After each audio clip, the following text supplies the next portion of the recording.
चला नमस्कार विद्यार्थी मित्रांनो, मी श्रीराम बेलनूर घेऊन आलो आहे तुमच्यासाठी दिनविशेष मालिका. मग या दिनविशेष मालेमध्ये सर्वांचं खूप खूप स्वागत. या दिनविशेष मालेमध्ये आपण काय करत असतो, महत्त्वपूर्ण 10 राष्ट्रीय तसेच आंतरराष्ट्रीय घडामोडीची आपण चर्चा करत असतो.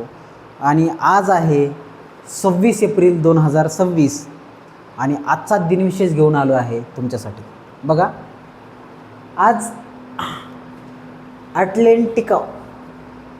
अटलेंटिको माद्रिद असोसिएशन फुटबॉल क्लबची स्थापना झाली होती 1903ला.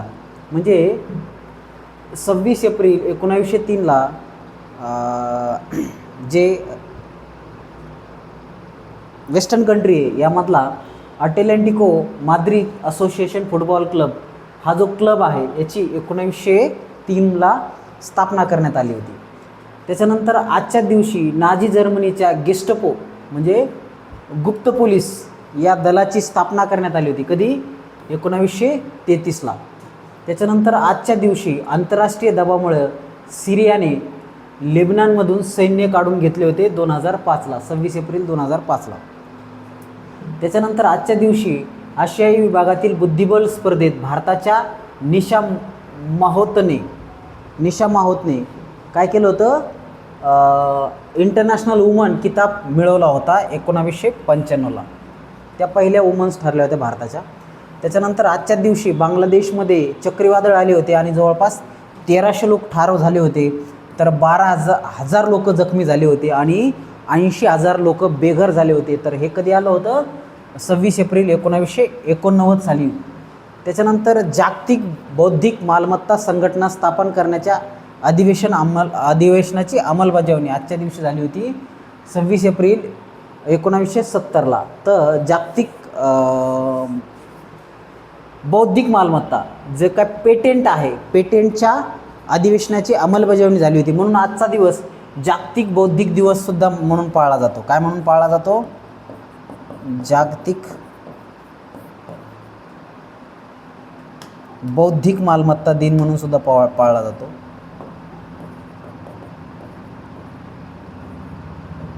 बौद्धिक मालमत्ता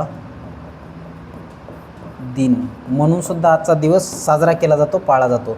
तर याच्यामध्ये पेटेंट जे आहे किंवा संशोधन जे आहे याला चालना देण्यासाठी हा दिवस जगभरामध्ये पाळला जातो, साजरा केला जातो.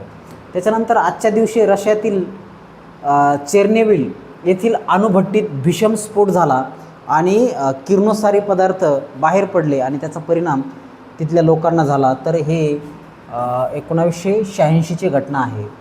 त्याच्यानंतर भूकंप जे मोजतो आपण, भूकंप मोजण्याचे एकक रिक्टर, या रिक्टर या तीव्रता मापनाचे जनक जे आहे चार्ल्स रिक्टर यांचा आजच्या दिवशी जन्म झाला होता.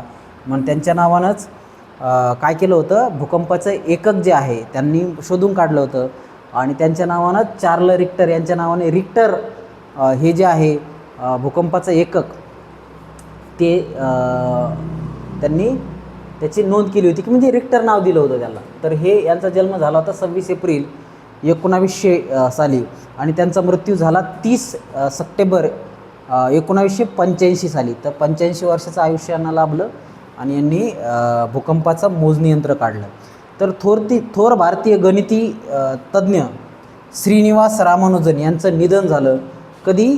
तर 26 एप्रिल 1920ला. तर भारतातील थोर गणिततज्ञ रामानुजन यांचं निधन झालं. तर 22 डिसेंबर 1987ला त्यांचा जन्म झाला होता आणि 22 डिसेंबर हा भारतामध्ये राष्ट्रीय गणित दिवस म्हणून साजरा केला जातो.